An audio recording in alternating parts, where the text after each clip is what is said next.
La domanda è: se si aumentano, chi le paga e cosa servono?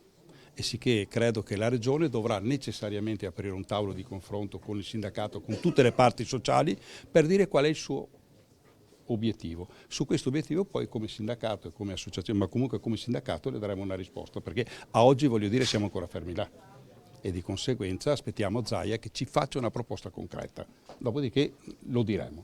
Pensiamo che l'addizionale regionale debba intervenire qualora venga applicata, e noi lo chiediamo da tempo rispetto ai redditi più alti, rispetto ai temi del sociale, RSA in primis. I sindacati commentano così le recenti dichiarazioni del presidente Zaia, che non esclude di valutare la proposta sulla possibile reintroduzione dell'addizionale IRPEF, se dal tavolo di partenariato il prossimo 26 ottobre ne uscirà una visione condivisa. Ognuno ha le sue responsabilità, a noi le nostre e a lui le sue.